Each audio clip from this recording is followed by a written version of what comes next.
G'day, it's fugitive Australian journalist Shane Delling from the website and YouTube channel Kangaroo Court of Australia.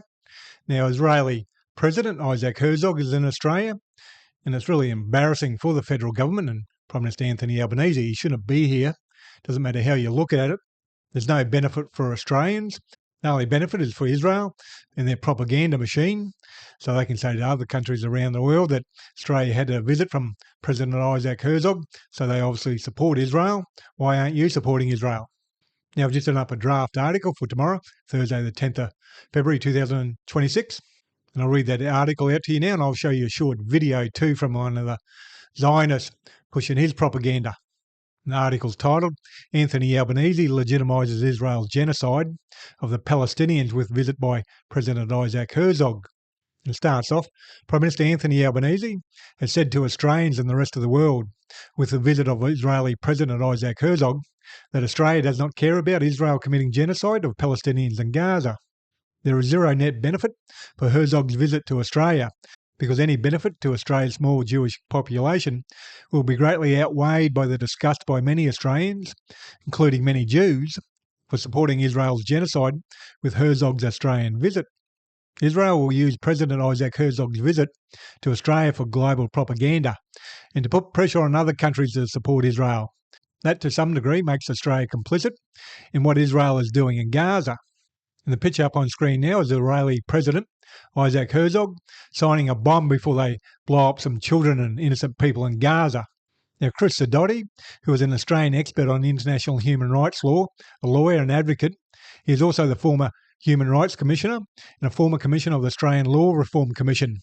And he published an opinion piece on the 5th of February 2026, which was published in The Guardian, and it's titled, Isaac Herzog is accused of inciting genocide in Gaza. He shouldn't be welcome to Australia.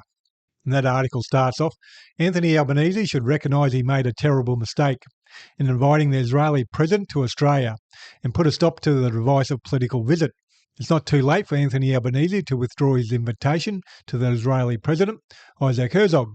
It should be withdrawn for three reasons.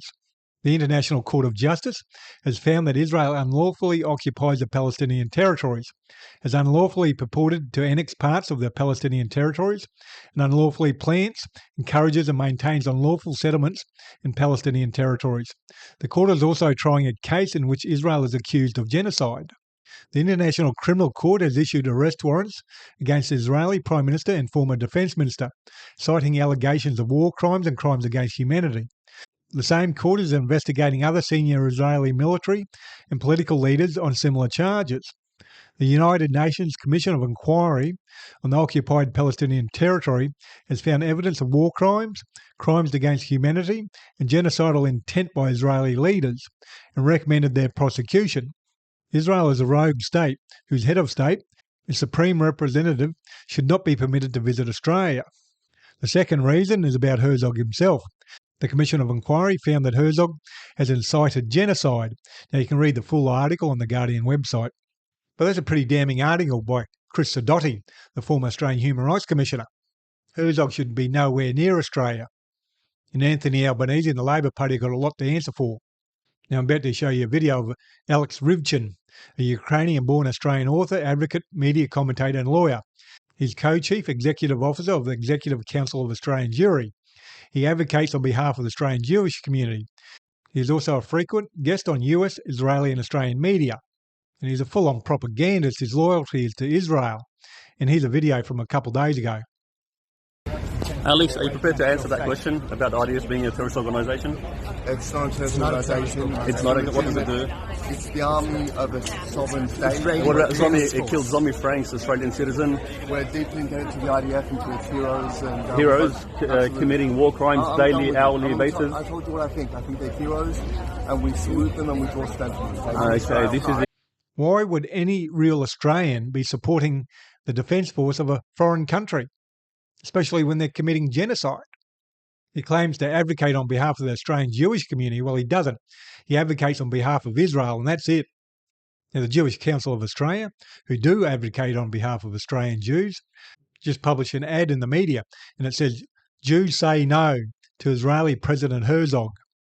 And it says, welcoming an alleged war criminal in the aftermath of the Bondi massacre betrays Jewish communities, multicultural Australia, and everyone who stands for Palestinian human rights and international law. We, the undersigned Australian Jews, say Israeli President Herzog does not speak for us and is not welcome here. Now, up on screen now is a full-page ad they took out in a number of papers, and you can see hundreds of Australian Jews signing it. Now, the Australian government and the New South Wales government have brought in new hate speech laws which limit what we can and can't say, and the Queensland government are gearing up to do the same. So whether you like it or not, it does impact on us, because a lot of those laws go way beyond anti-Semitism, trying to fight anti-Semitism, and start infringing on our rights for free speech and political communication. Now, I'll publish a full article with what I've just read out to you and some more information. I'll have links to the information I've just read out tomorrow, Tuesday, the 10th of February, 2026. So make sure you visit my website, Kangaroo Court of Australia, tomorrow. And I'm an independent journalist, and I'm 100% crowdfunded from viewers like yourself, and I've been running a campaign to help me do the work I do. And I'll read that campaign out now.